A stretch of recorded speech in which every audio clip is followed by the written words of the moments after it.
Hello and welcome to the Album Man, and hopefully I'm in a little better quality than usual.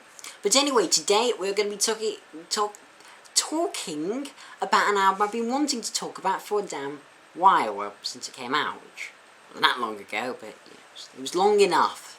Anyway, this is Winery Dog's self-titled album. Yes, one of the worst named bands in years. I'm sorry, Winery Dogs? What a bloody shit name. Winery Dogs, and just, I even read one review that was like, the band with the coolest name, and it's just like, no, they're not. Anyway, so this is definitely one of those albums where you don't judge the book by its cover. I mean, if we look at the lineup, this is a new supergroup by my favourite drummer of all time, Mike Portnoy. And hearing that name, you start to pay attention. I mean, I've really enjoyed Mike's post-Dream Theater stuff so far. I gave Adrenaline Mob's Omerta an 8.5 out of 10. Flying Colours self-titled like a 9.5 out of 10, because that album was just mind-blowing. And I went to see Flying Colours live, which was amazing. However, 2013, not been the best for the drummer so far. So he's released one covers EP with Adrenaline Mob, who's now left, called Coverta. No, awful. What is it this the year bad names for Portnoy? Anyway, and that wasn't great. I mean, look at my channel for the review for it. Wasn't pleased with that. However, this time, Mike has teamed up with Billy Sheehan, the former bassist of David Lee Roth, which is always cool, and Mr. Big. Apparently, don't know much about Mr. Big, but David Lee Roth, yeah, I like some of his solo stuff. It's alright. And Richie Kotzen, an ex-Poison guitarist, also had a fairly successful solo career, been going since he was about 16, so about my age then. Yeah, and yeah, so can this supergroup deliver the goods Portnoy's others have, or not? And in many people's opinion, Adrenaline Mob didn't deliver the goods either, so some people probably take my review with a pinch of salt. Anyway, the first track is Elevate, and this really sets a tone with a really bluesy, dirty, Zeppelin-esque vibe. In fact, the verses, especially structurally, remind me so heavily of Black Dog. I mean, that ain't a bad thing. I mean, as long as they do something a bit different, and they do as they go into this wonderfully big, classic rock catchy chorus. Think sort of, Boston-like catchy choruses, It's an absolute killer song to start off the album, with such a high bar of musicianship and melody, fused together seamlessly, really. And Kotzen proves himself to be a damn talented guitarist, so this almost funky blues vibe to it. Reminds me a bit of Philip Sace, but but as a vocalist as well, this guy is good. I mean, this is a vocally driven album, and it's pretty much any classic rock album is, and his vocals suit the style perfectly. I mean, it really is quite a wonderful start. So we get to Desire, and this really doesn't let up at all. It is one of the highlights for me, and it definitely highlights one of my favourite aspects of the album, which is the production. It just has this really loose jam session feel to it. It really suits these, hugely talented musicians perfectly. So they just start to solo from Richie's guitar, even Mike's drums have loads of epic solo fills, and when even Billy's bass seems to have solos, they all play them as if they were lead instruments. I mean, this song particularly does have a pretty epic bass solo in the middle. It's almost like The Who in the way they treat their instruments. I mean, Portnoy's seriously trying to, be Keith Moon, And Machine's bass, not unbelievably dissimilar to Entwistle's, though they're quite a bit funkier than Entwistle's.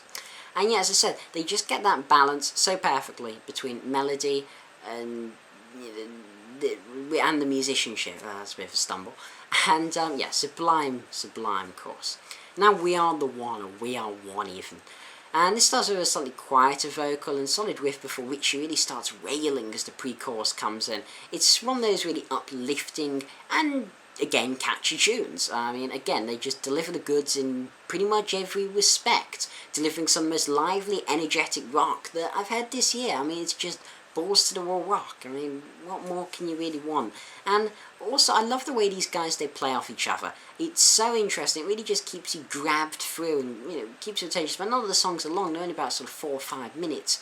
But still, and the highlight of this song has to be the wah-wah solo from Richie in the middle of the song. It's so expertly done. On this album, he really uses wah-wah very well, and I think it's quite hard for him to pull off, as guitarists like Kirk Hammett often have the temptation to use it constantly, and it really then loses its impact. But Ritchie's reserved, almost expert use on this album makes it, when it does appear in, great parts like on this solo, it just makes the song that bit greater and just gives it that oomph, as opposed to Hammett, where it's like, let's wah-wah every single possible solo, which gets a little repetitive after a while. I'm not a huge Hammett fan. Anyway, let's carry on with this. I'm No Angel. So, classic rock is one of those genres that has a fairly predictable album structure. I mean, I don't think that's necessarily a bad thing. I mean, after 3 great rockin' songs, you really feel like a ballad, to add some light and shade to the album, because any good album really should have a balance, a light and shade.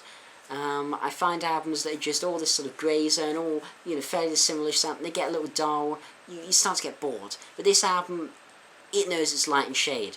And again, more praise to whoever produced this, which is beautiful lead line. It just has this such warm tone to it, like this sort of 70s style warm tone. It's lovely, though with the warmness and openness in the production.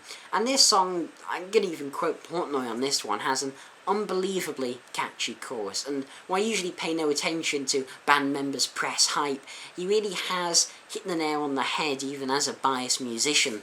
And yeah, the almost screaming guitar solo from which he helps to transcend this song beyond a merely obligatory dull radio song ballad to being simply stunning.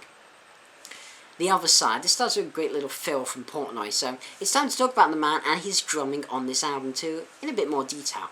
So I admit I have criticised his drumming over the last year with Adrenaline Mob and Flying Colours for being too safe. A lesser extent of Flying Colours, because stuff like Infinite Fire, and towards the end of some songs like Blue Ocean he does really show himself. But he seems a little reserved, and this is the first time I've genuinely been impressed by him since Black Clouds and Silver Lining, his last Dream Theater album.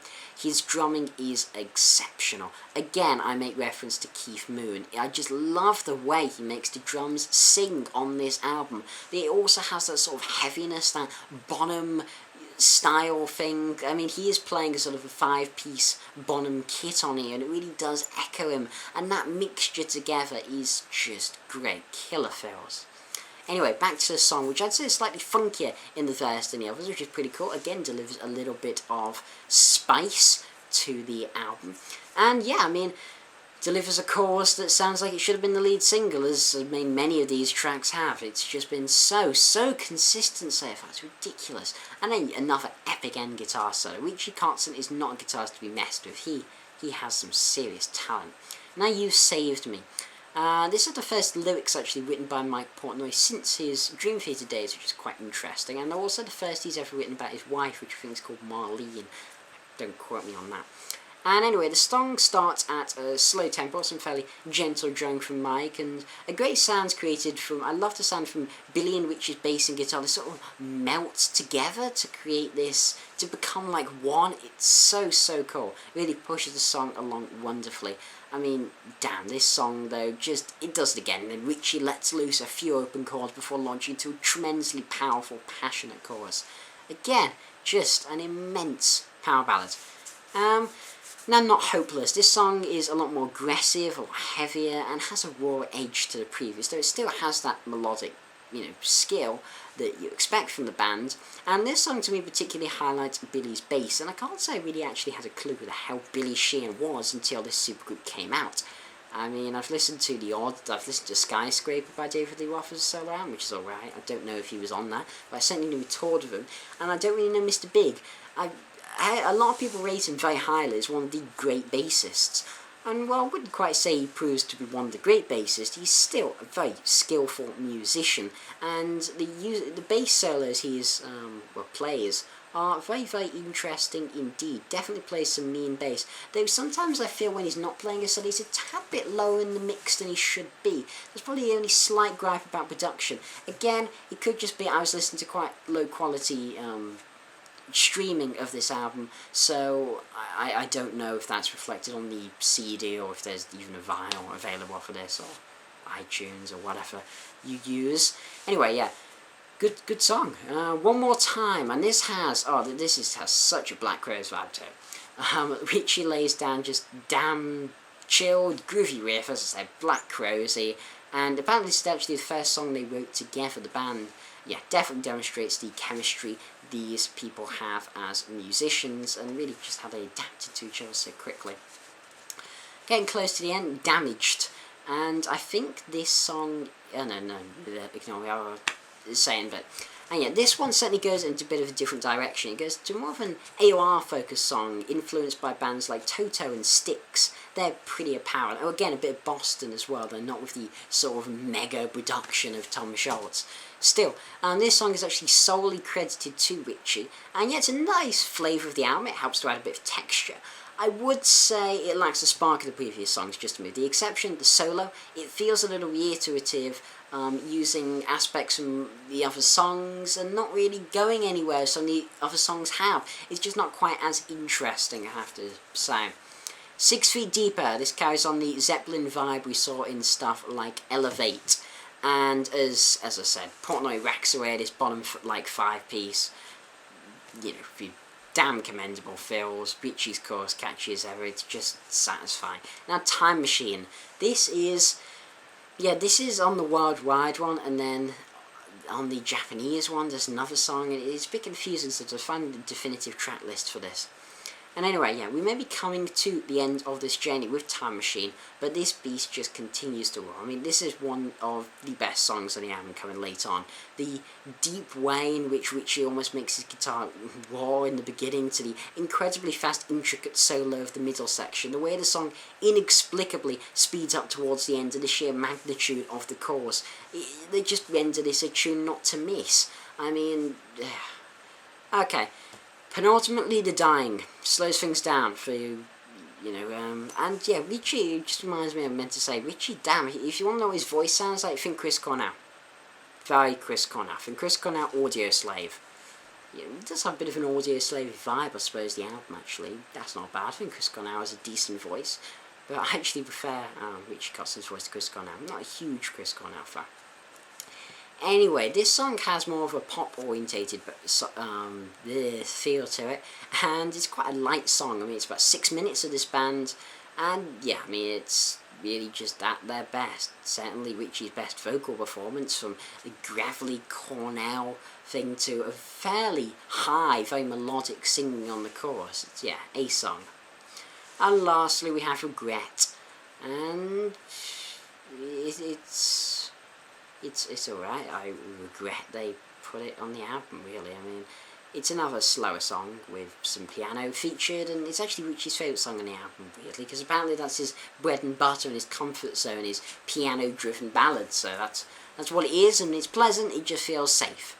It doesn't do anything to stretch the genre, but type of piano ballad. It just is a piano ballad, the piano ballad that does not much to separate itself from other songs of this ilk. I mean, it's pleasant, has some nice solos, vocal harmonies, but doesn't stand out half as much as songs like Elevate and Time Machine.